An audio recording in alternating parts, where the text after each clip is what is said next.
Well, good evening. My name is David Morgan. I was watching the news a little bit ago. And I just feel the more I learn and the more I see what is happening. It's almost like I can remember seeing this kind of behavior and this kind of attitude in a story that I wrote. And I'm not sure really how far or what it is anyway, but I see a lot of this behavior. There's no love, there's no charity, sympathy, or anything at all. It's just more or less, it's just people are being taken advantage of. And this is just kind of news. And I think, really pray for revival, I guess.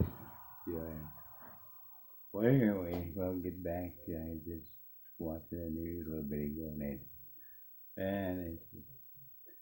and I always knew that I'd be called. I'd be called to give this out, And back in 2009, I had a life after death experience, and that life after death experience, I don't know what was going on at all. Is it this that I know that I didn't know? I just said I know. I seen a man make a young man out of the sand in the grass, and just really the whole story. And I guess from what I learned, and I always had a question of how did I die, what happened, and I don't know what happened, and now I'm still in wondering and what, really what happened, and I don't really understand and know the truth right now because of the head injury that I received during that accident. Well, I'll get started and tell you about the accident. I guess New Year's Day 2009, my friend asked me, my friend Richard has a band, and he set his band up at a bar that's 20 miles east of here down in Bena. I'm up in Cass Lake now, but down in Bena he had his band set up New Year's Day. He invited me down there, I guess. This is what I'm told, I don't remember. And they went down to the Bena bar, and he said they didn't have no customers at the bar. So they closed the bar, and then I guess I was invited over to my friend's house. My friend and his wife, he told me that they went over to play pool and heard the band was coming to town. So, and he got sent home early, and he said, while we were at the bar, he said he invited me over to his house to have supper, to have dinner. So I must have went over to his house to have dinner. I don't know what time of the night or anything. This is what I was told, information that I was told.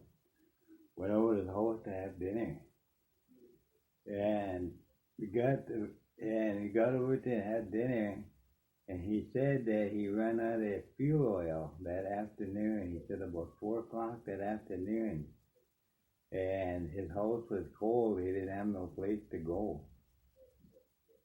So he said what they did is they turned the oven on, opened the door in the oven and turned it on, and then they put blankets over all their windows and their doors. Insulate the house and keep the cold air, put blankets over the windows. And, that went, it's a distant thunder. Well, anyway, it's beautiful here, listen to that. But he put blankets over all his windows and his doors. And he said we got over to his house, we sat at the table, and his wife warmed the food up, and she put it on the table. He said we visited for about an hour and a half. He said after we got done eating there. And he said, you put your head on the table and told me to take a nap before I go back to Bena, before I go home. So he said that I told you that I was going to lay on the couch and told you to wake me up before you go. And he said, sometime during the night you woke up and you didn't wake me up. He said, and what happened he said that you went through the wrong blanket. He said the blanket that was covering my basement door. My basement doesn't have a door on it. And he said you went past that. He said you took a step down his basement, fell like 12 feet to his basement, and hit my head on the wall down there, the bottom of the stairs. And he said that's where you found me. But he said what happened? He said is that they went to bed, and then he said his wife woke him up the next morning and told him that he's Lloyd, there's a car, brother. Lloyd, his name is Lloyd. He said there's a car outside.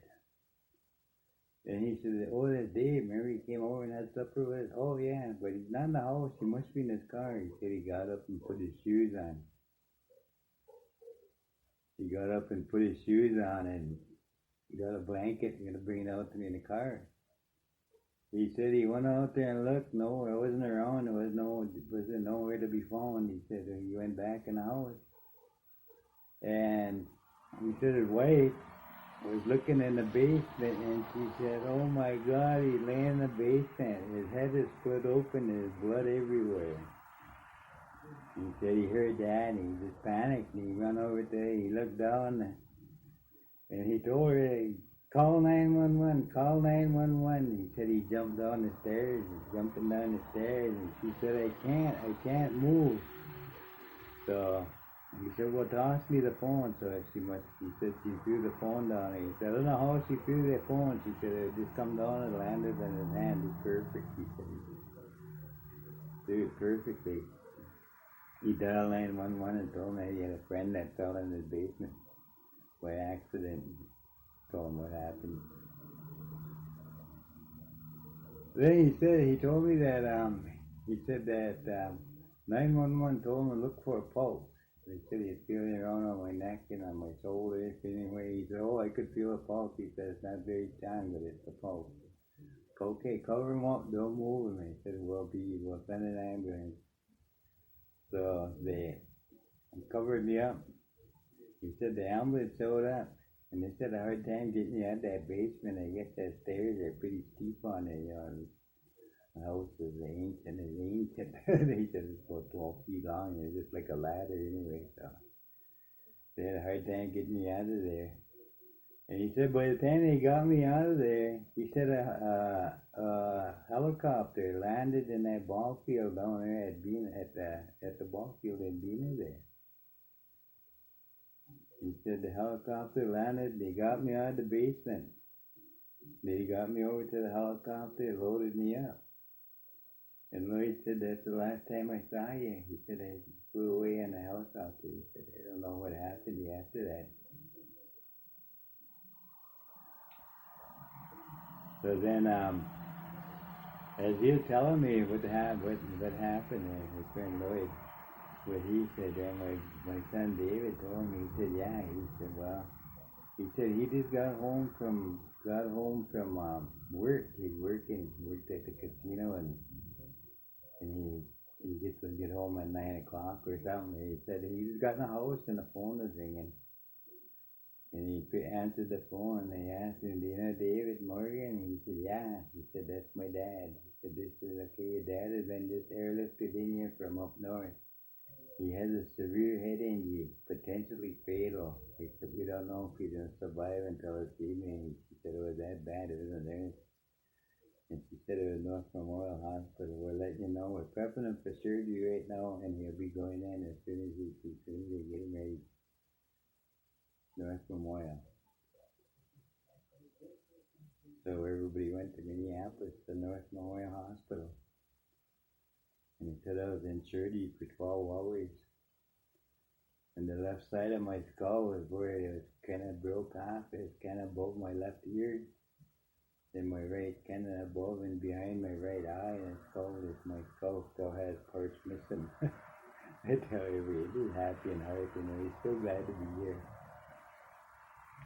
You know, this is where I am now, right now, you know, because I went to that hospital and I woke up at that hospital, you know, and I don't know anything else, but I'm just going by what I was told. But I'll tell you about something, why I want to talk to you and tell you about this story is that I was brain dead. They were going to pull the plug on me. They had me in life support, and they had my three sons and my daughter. And they told them they're going to pull me off life support. I was brain dead for 3 days. If I come back, they said they won't know what'll happen to me if I'll come back or how I'll be here. And my daughter said, no, please don't pull the plug. They said, well, don't take him off that. They said, because he'll go if he dies. Is that because he get taken off the life support or, so they didn't take me off life support at that time, and I told them when they were meeting with them, you're going to do that. And from that point, I wasn't told anything, but the only thing I can remember, I don't remember, but what I can remember personally is that I was somewhere. The grass was probably about 2 feet tall, maybe a little taller, 2 to 30 inches tall maybe.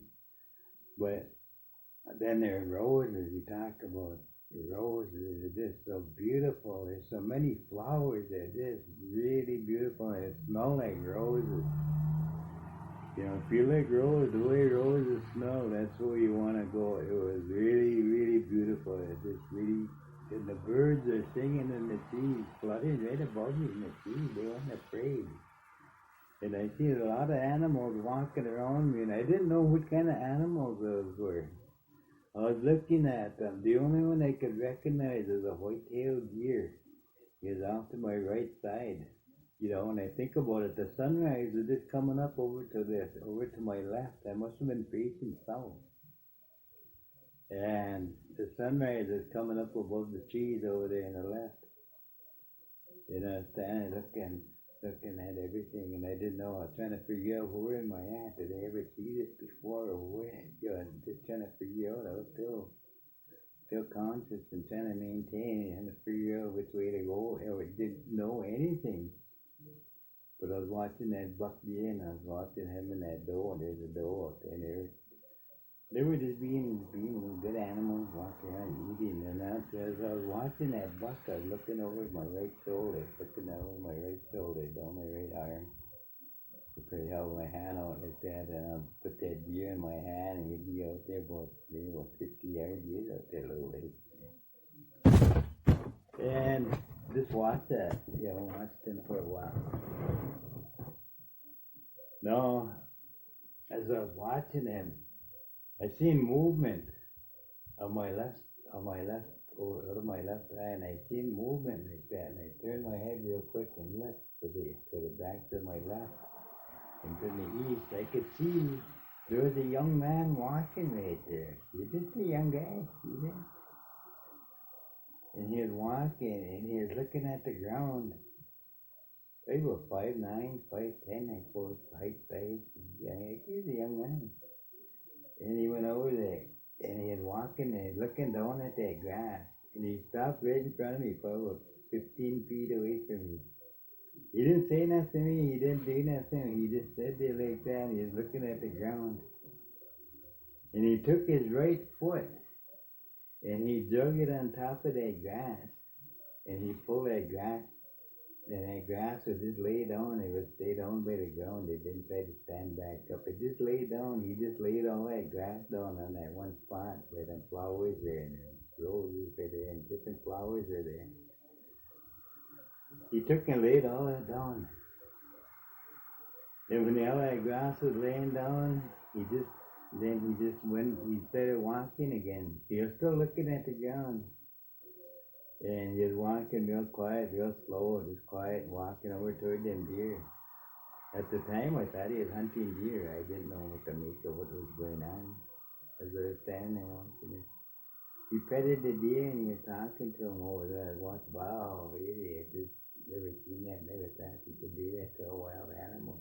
Walk up there, petting it. And he came walking back. to where that grass was.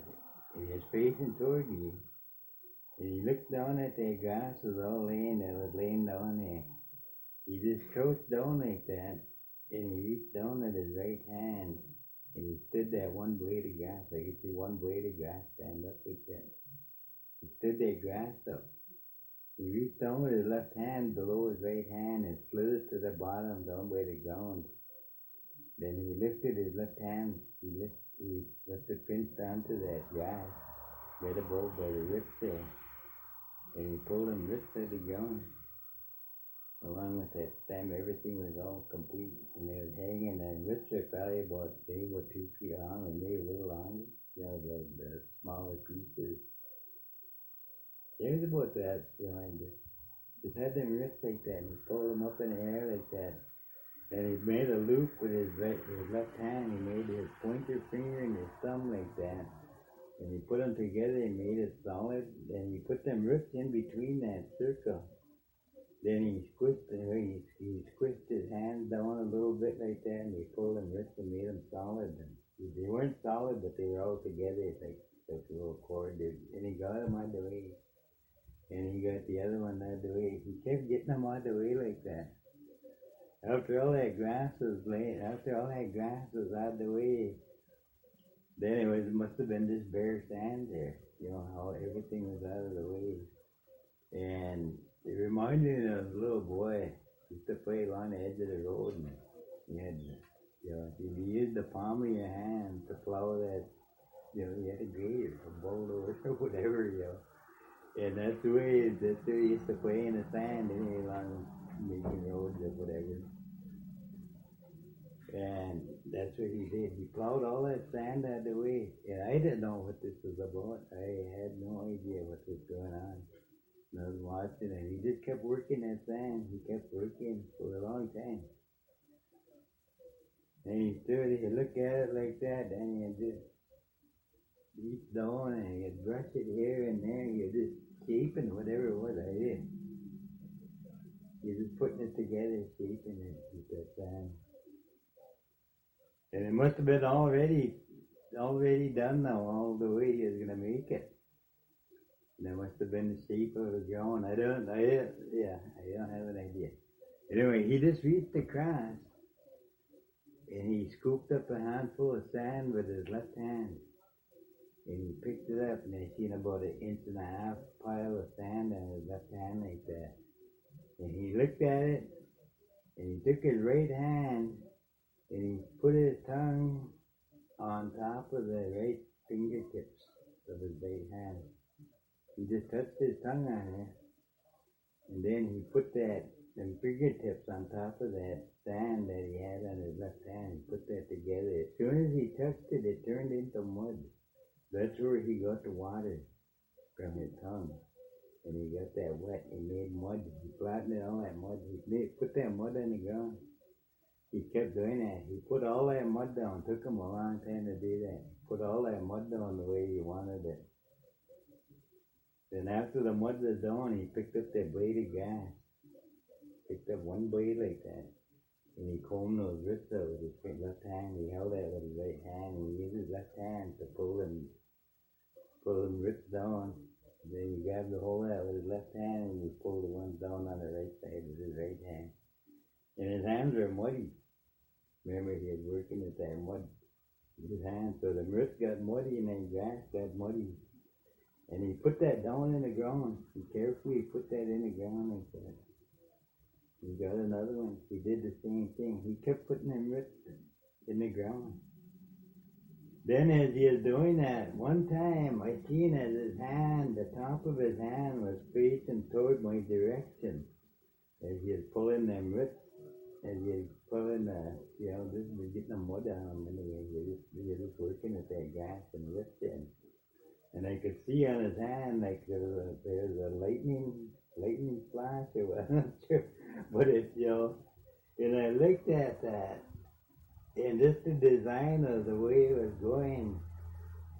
Then I looked at my hand, and I could see my blood veins on top of my hand, And I looked at my hand, and I looked at him, and I said, that's what that is. That's roots and roots. That's where we got our blood veins from, and that's what carried the life, the blood to the plant. And it's, really beautiful the way we're put together. So he got all in roots there, and he just took him all day to do that. And he must have been getting done.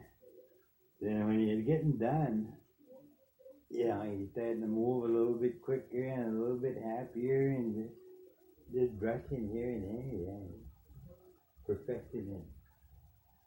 Then once it was all done and perfected, he stood there and looked at it over the top of it like that, and he touched his fingertips on his tongue. He just touched it here and there. He just like cleaning it up. I'm not sure what that was all about, but that's what he kept doing. He kept wet his hands like that. He'd touch it. He stood there looking at it like that, one final look. And he put his hands beside his right mouth. Right beside his mouth. Both his hands like that.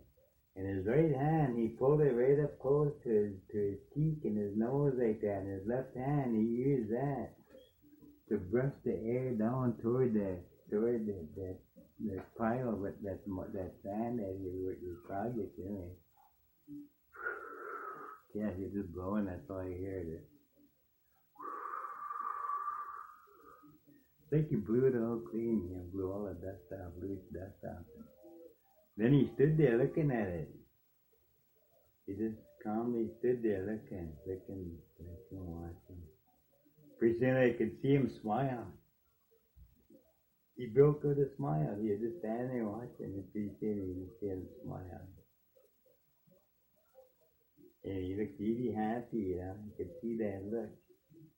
Well, then I thought about it, when my children were born, it was really made you so happy, and that's where he was, and then he seen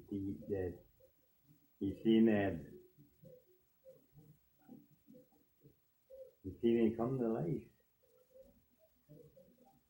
and then he spoke. He was really happy, and he spoke.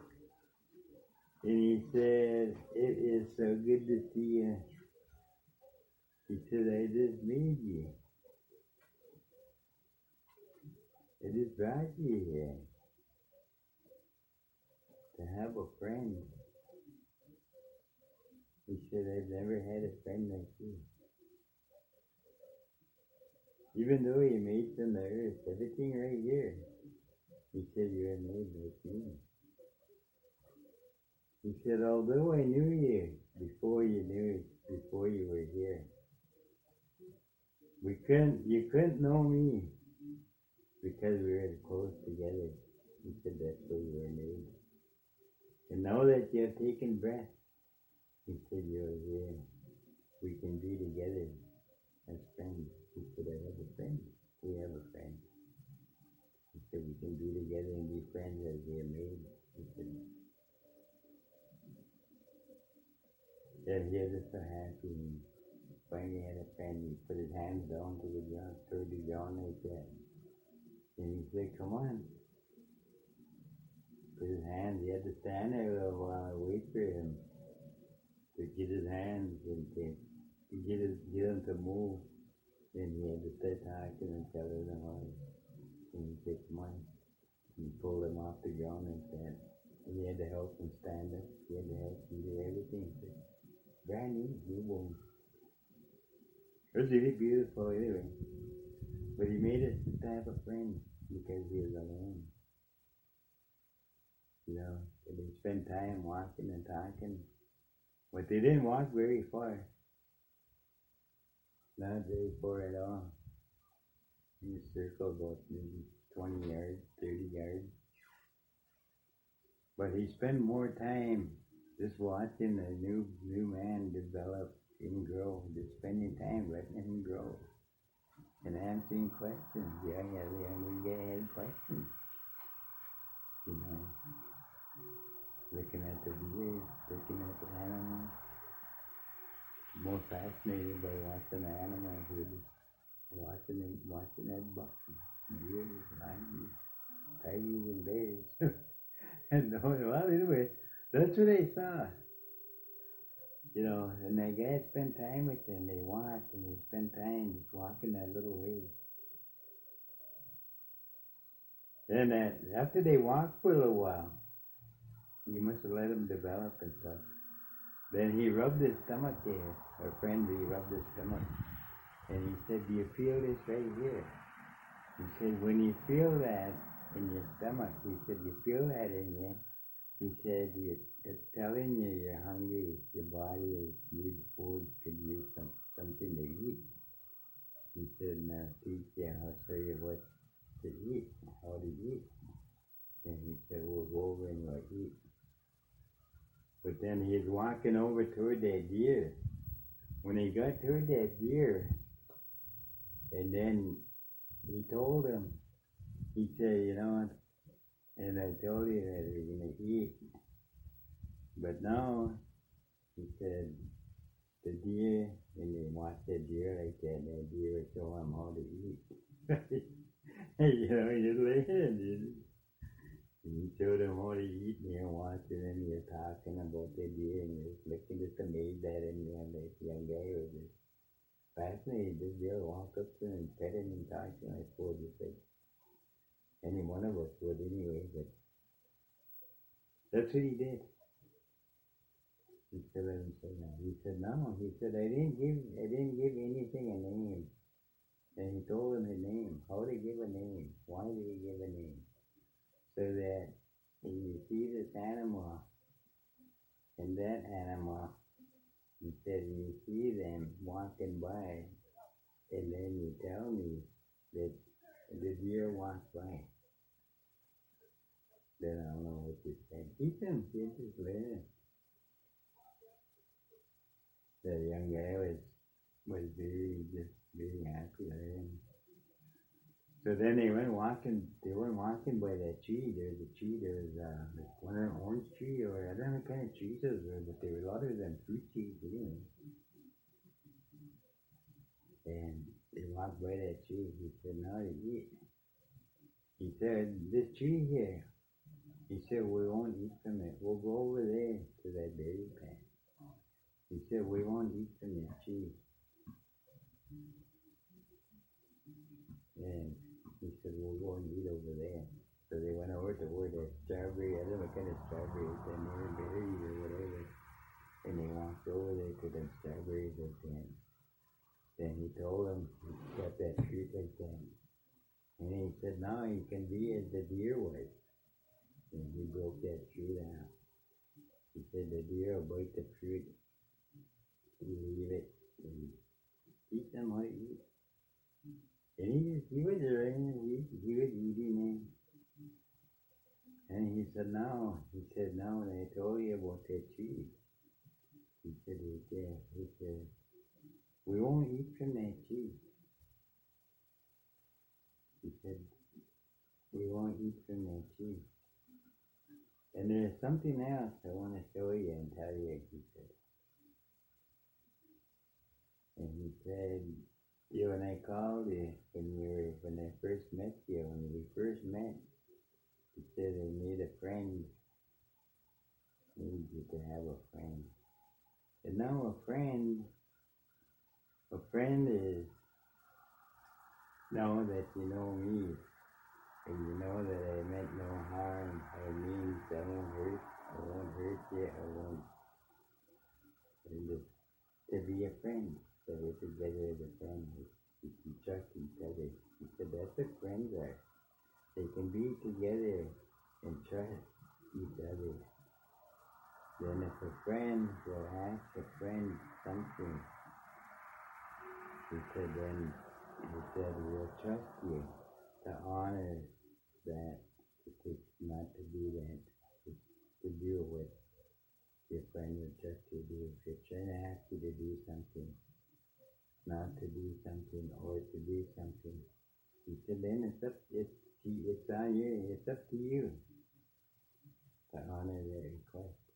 If you don't honor their request, then you're showing your friend who you are and what you're looking and how you are or who you choose to be. If you choose. So you always choose good. when you honor your friend. He said that way. He said that way I won't eat from this tree because I honor you as my friend. And he said, you don't eat from this tree because you honor me as your friend. He said, that's all it is. He said, there's nothing wrong with the tree. It's identical. All this stuff is made you eat. Made for you here. Everything. He said, then they walked over and got them strawberries. And he showed them how to pick those strawberries. There's 5 strawberries. And he picked them and put them on his hand like that. And he said, this is how you do it. He said, we'll do it. I'll show you what you can do. So they walked over and picked them strawberries. And then they almost came up to that tree where it was. It wasn't very far away. There was another tree right there. One of them fruit trees. And I was just standing, leaning up against, just crouched down, leaning against that tree. Taking it easy, they watching this go on, and I didn't know if this was a block, but I was just getting an opportunity to be there, so I was just so grateful and happy to be there to see all this, what I was doing, what I was saying, what I was getting to. It's beautiful. But now, when they come over to that tree, and he had them buried in his hand, he had the 5 little buried in his hand like that. And he come up to that tree right next to where I was over there, my tree. Yeah. But he reached up. And he pulled that leaf off that tree. Then he pulled that root. Pulled that grass up out the ground. And he put that leaf down there. And he put that grass on top of that leaf. We got another one. And he kept doing that. Kept putting that leaf down, and he put that grass that he pulled out the way. He just got all that grass out the way. Then he put that grass on top of there. Then he did that 3-4 times. And there was like four leaves laying there with grass in between. And there was a place to lay down. I didn't know what this is. What he was telling him how to take care of himself and how this to be that way. But then he told them to lie down. He said, now you can just, and they sat there and they ate. That's what he sat and they ate on his bed. He had them buried in his hand yet. And they sat and they visited and talked and ate. So then then after they ate, he told them, he said, I'm going to go. He said, I'm going to go. And when I go, he said, I'll come back again after the sun shines, after the light comes and shines throughout the day. He said, I'll be back and we'll visit. He said, and you can take time after you can lie down anyway. So we laid them down right there. And he said, now you can take time when you arrive and wait. And he said, you can just take your time and look at the animals and you can tell me what they are, what you're learning and what you see. So, the gang got up, his friend got up, and he started walking the same way that he came. It was the same direction, he went out to the east side. Then I was against that tree right there, and I said, oh man, I should have followed him. I wonder if I could catch him. I was sitting there wondering that. I wonder if I take off, because he run fast, run fast. Can catch him, but he said he'd be back tomorrow. I'll follow him tomorrow. So, the next morning, it didn't take long anyway. Then the next morning, the sunrise was just coming up, and you hear them birds, a lot of beautiful birds, and big birds, and little ones, singing and chirping, And thinking about it now, and that's why God made birds, they're musicians, and the beauty and everything. So everything is just made that way, and that's where he is. He's not alone, he's got all the animals, and he didn't have a friend anyway. He got a friend. Anyway, so the birds were there, and And he's watching, and I looked at over to the guy, he's laying on his bed, there he had sat up. I didn't see him sit up, but I looked over there, he must have sat up. He was looking around at the birds doing the same thing I was doing, the animals, they still want their own. So, he got up, and he started walking. And he went over to the same place to where he started off. His little bed where he had made in the ground and the grass thing. That's where he walked over there like that.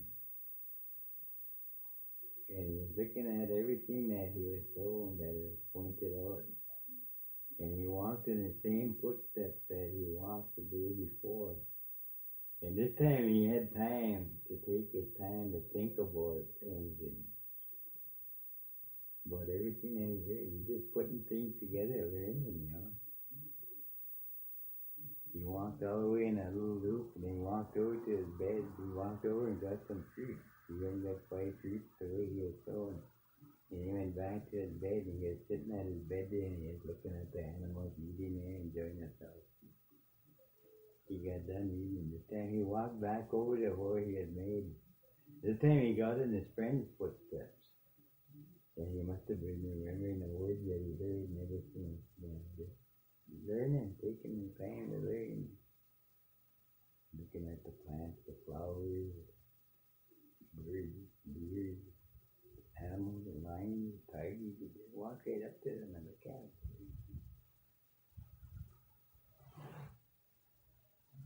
And he walked over and got some more fruit. And he got back over there. Just about the time that he blew light, that's where the sun was, about supper time anyway. And the young guy went over there and got some fruit. And he was going to go back to his bed there, and he got over and, hey, welcome. He said, it is so good to hear to see you. It's so good to see you. Run into a friend. So, that's, he was just really grateful anyway, and he spent time, and he said he got some fruit. Oh, okay, yeah. So he went over and walked with him, and he got some fruit. He came back to the bed there, sitting on the bed there for a while. Ate their fruit and supper together. He got up. And this time they went back, they went off to the northwest that way. They didn't walk very far, they didn't go 20 yards, 30 yards, just a lot of questions, the young guy come up with a lot of questions, and the animals were there, everything just perfect, little animals, big animals. You spend a lot of time looking at animals and trying to figure out a name for them, how to teach them how to come up with a name. Yeah. Give them some idea. So, then he went and got some more fruit. Then he went back to bed. Or he went back over to bed, and it was getting late again. So then this time, he said he was going to leave. So then, the young man, he said, before you leave, he said, I'm going to let you know, I'll tell you now. He said, I know what it is like to be alone.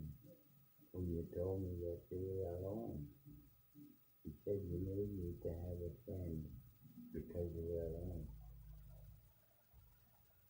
He said, today, as I walked around the animal, I thought about you. And I thought about you. I didn't have a friend. I didn't have nobody to talk to ask a question about animals. Ask a question about, he said I didn't have a friend to talk to. I know now what he said when he said that he made me to have a friend, that you were alone. He said, I know now. He said, all the animals, they had a friend. They had two. But I didn't have a friend.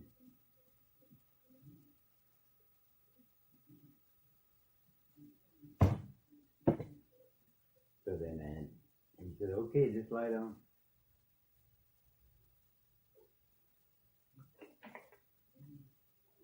He said, just lie down. He said, I'll be back.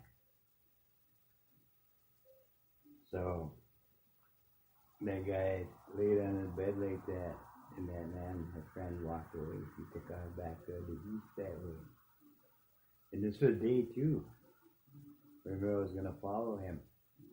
I didn't know where he was going, or I didn't he was going to be back. But I got to my feet, and I was just getting ready to take a step and start running that in the east after him. You can catch up with him, stay up with him, and I don't know where he goes. You gotta follow him. And before I could take a step, I was just gonna take off, or just gonna take a step and head out. And I see him turn around over there.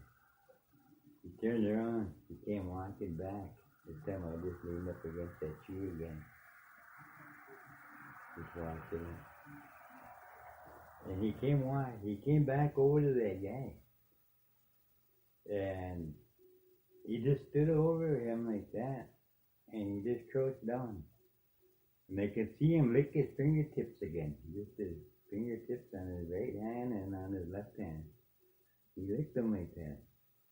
Then he reached down to that man that was laying on the ground there. That young guy laying on the ground. And he just like he was still working with that. That sand. You know, the flesh didn't turn into, he's still working with sand. He used his fingertips to make a split in that sand. He opened that up right there. Then he got his thumb and his pointer finger together, and he just reached down. And you see him working his hands like that, slide them back and forth on his chest like that. Then he lifted straight up. Both of his fingers are pinching, and here was one of them roots. I thought it was a root. Remember, he used them roots to make us, you know. And that's what that looked like when you pull that out there like that. That root came out of there. And he had the stem, everything was there. He just had that, he lifted it in the air like that. And after it was all out, all the root, everything was out of there. Then he set that down on that man, on that young guy. Then he just went down with his hand, and just like he put that sand back the way it was made. Just, you know, that's all he did. Then once he got done doing it, working at the sand, then he picked that root up. Like that. He licked his fingers. He licked his hands like that. He brushed his hands together, licked them again, and then he took that root. And he just held on to it. And you could just see that thing stretching and growing. It was growing. Everywhere he'd touch it, you could see it pulling. He was pulling it, shaping, whatever it was. And pretty soon he just crouched down on the other side of that guy who was laying on his little bed there. And he was crouched down, and he made something over on the ground next to him there. Pull that grass, lay that grass down. Then he put that on top of it, that root on top of it, and he kept pulling it, working on it, working. Pretend he just stood up and he looked down like that. And he just walked back toward the east that way. I had no idea what this was about, so I didn't follow him. I stayed to see what that was on the other side of him. So on the other side of him, I don't know. I just waited until he got daylight out. Birds were singing, and I knew he was gonna wake up. Yeah, he woke up. He sat up, he was looking, watching the birds that were straight ahead, fluttering and jumping on his limbs and watching the birds like that. Pretend he's looking at the animals, they walk around, and all of a sudden he must have noticed something on the ground. I'm not sure what happened as I watched it. It's kind of comical, I thought, anyway. So they see him all of a sudden, he was looking like that, then he jumped to his feet, just twisted in the air off his foot to get up. I don't know how he got it. He sprang to his feet anyway, he was facing the ground, patient looking and down to the side of his bed there and you're looking. Then after he jumped up, then I could see, oh man, he made a lady because I could see there was a young lady laying on the other side of his bed. His bed made him feel in a way I couldn't see it. And I could see that young girl laying over on the other side of his bed and she make all their feet and he's here. Well, anyway, and so he said, hi, welcome. He said, it's so good to see you. He said, I just asked my friend for a friend, and he made a friend. He said, I told him that I was alone, and I didn't have a friend. And I said, he was alone, and he didn't have a friend. Now he has a friend in me, and he has a friend in me. And he said, come on. He pulled her off the ground the same way. And he did it, everything identical, the way he was taught. He must have been watching a friend when he was putting him walking and moving, and everything that he said, everything. He must have just watched in detail because he repeated it. And he was talking to that girl, telling him how he just walked. Same distance, they walked over to that spot when he walked in his friend's footsteps. And she walked on his, where he was walking. We're just learning, just starting out, just learning. And they walked over and got some berries. Then on the way by the berries, he stopped by and pointed at that tree and told him to stay and told her to see. That we won't be able to be friends with our friends because we chose our own way. We chose not to be a friend. He said that's all. He said we won't eat from his tree. So if we eat from that tree, we choose not to be with him. So don't eat from the tree. It's the line that you eat from the tree. So we eat from it together with him, he said. So we won't bother with it. They went over and got some berries. And they were picking berries there. He got them 5 berries for his friend. And he was going to bring them over to that bed. Now when he got over to that, when he got over to the bed like that, I don't know where that lizard or what that was all about, what this was about, but there's a big lizard that come up and talk to him. And I seen that lizard and I didn't know, I never saw nothing like that, to where that lizard could talk like that, you know. So that's what that lizard was asking, what are you doing? He said, I am bringing fruit for my friend to eat with my friend when he gets here. He'll arrive and then we'll have supper together. He said, where are you getting your fruit from? Are you getting it from over there where she is at? He pointed at that girl. He said, yeah, that's where I bring my fruit. He said, well, why don't you get your fruit from this tree right there? What's wrong with that? He said, you won't have to bring it from over there to here. He said, you can just go right here and just get what you want to eat. He said, you could go.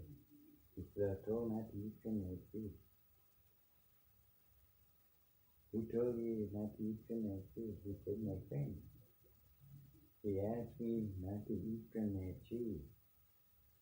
If I eat from that tree, I choose not to be his friend. That lizard didn't say nothing, just walked away.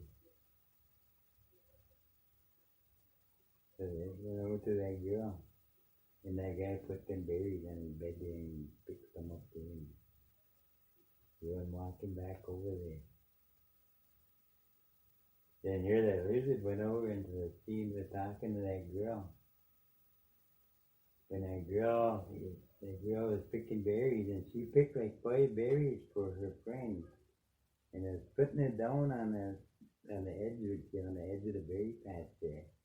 And she was going back into the berry patch. And that lizard come up and asked her what she doing. She said that she's picking the fruit for supper that she can eat with her friend when he gets there. He said, why are you bringing the fruit from over here to eat over there? He said, why are you bringing the fruit from here? Why don't you eat from that tree right there and you won't have to bring fruit from over here? He said, no, I'm not going to eat from that tree. Who told you not to eat from that tree? And she pointed at the ground. She said, he told me not to eat from that tree. Well, what did he say? Well, if you eat from that tree, you won't be able to be together with that friend. Did your friend tell you not to eat from that tree, or did he tell you not to eat from that tree? He said, he told me not to eat from that tree. Well, how can that work? He said, he can't. You know, that won't work. What? I'll show you. So that lizard walked up to that, got a piece of fruit out that tree and ate that, and there's nothing happened, see? And that guy was just about back over there. And he said, what's wrong? He said, it tastes better than the fruit you're eating. He took a bite off that piece of fruit that he had, and he took a bite off the fruit that he took a bite off he got from that tree. He said, yeah, this is better fruit, just try it. He walked over and got some of that to try it. That lizard didn't say nothing, just walked away. And that girl tried that like that to see if it was better than the fruit that they were eating. I don't know why she put it and tried it. And she just stopped. And that fruit hit the ground, and she stood there looking around at all the animals that were walking around. A lot of animals. And they were walking around, and she was looking at them.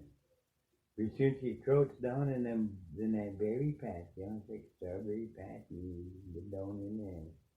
That's where she was hiding in them strawberries. Her friend got back over there from the bed, and he was out there picking up his berries that she put out there, 5 berries, picking on the ground. He said, where you at? She said, I'm over here. He said, are you picking berries? He said, no. She said, I don't have nothing on. He said, what? She said, I don't have nothing on. All the animals have a covering over their skin, but I don't have a covering over my skin. All the animals have a covering, but I don't have one. Well, how do you know? How do you know that? Why are you saying that? He said, because I know that I'm different than the animals. They all have something over their skin, and I don't have nothing. And he said, but how do you know? He said, I took a bite from that tree. He told me, asked me not to bite them. Told me that a friend asked us not to eat from that tree. I took a bite from that. Well, how did you take a bite? He said, he told me that nothing would happen if I took a bite, and told me that it's better fruit than the fruit we're given to eat. And she said, it is. You try it. Try it. He said, no, I told him not to eat. Well, it didn't do nothing to me. I'm still here. Try it. Once you'll see that it's better, it tastes better than the fruit we're given. Try it. He took a bite out of that tree, And he crawled in the berry patch, he crawled in the bushes. He was hiding there. My friend come over to the bed over there, and he said, where are you at? He said, we're over here. He said, where are you at? We're over here picking berries. You picking berries? And he walked over there to where they were picking berries.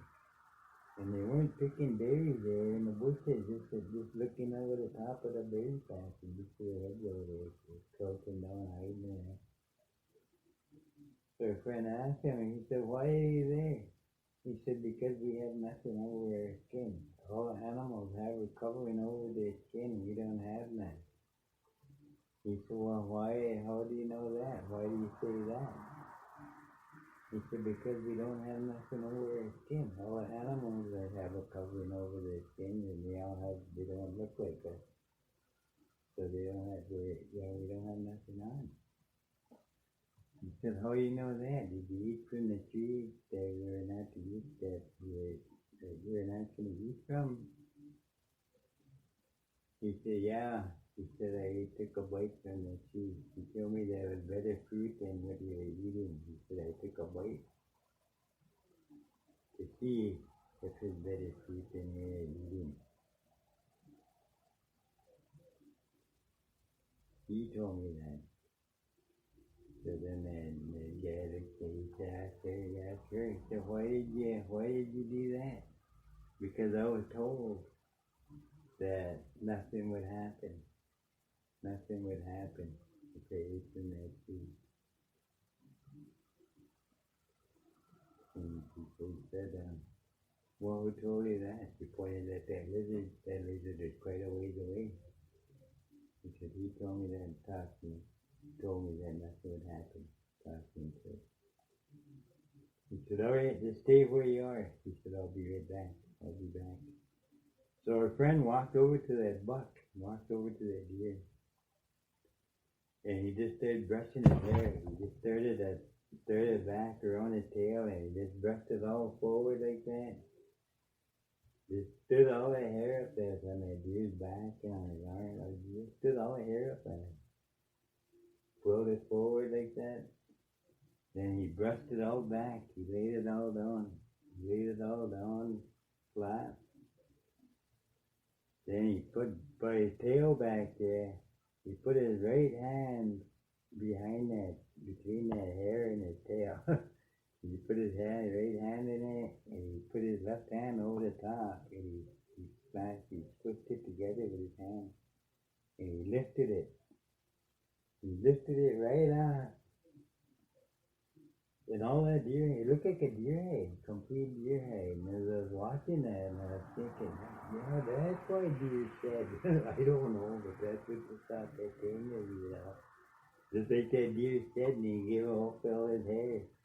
And it stayed together, just like it was a hide. That's what I think it was, just like a deer head, but that must be just what he had given to. Anyway, that's what. He put that over his shoulder. That was off that buck. He went over to that doe and did the same thing. Brushed her hair and brushed it and lifted it. Put that over his shoulder. He went over to the woods. He went over to where they were. And he said, here you go. He said, now you have a covering over your skin. He said, no, you can't. You have to go. He said, you can't stay here. Because you remember I told you about that other tree on the first day that we met. And he said, yeah, that tree, he said, we'll never see each other ever again. He called that a tree of life.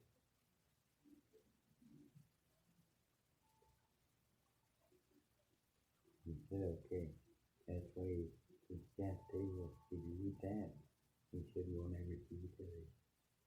This right here, he said, you'll have to go and learn good and bad, right and wrong, because we're not together. If we'd have stayed together, then you would never have to go through the right and wrong. He said, you'll know everything. As I talked to you on that first day when we met, he said that was right. Now you have to learn right and wrong. Some of the things that we're talking about, you'll see. When you learn, he said you have to go. Now you go. You have children.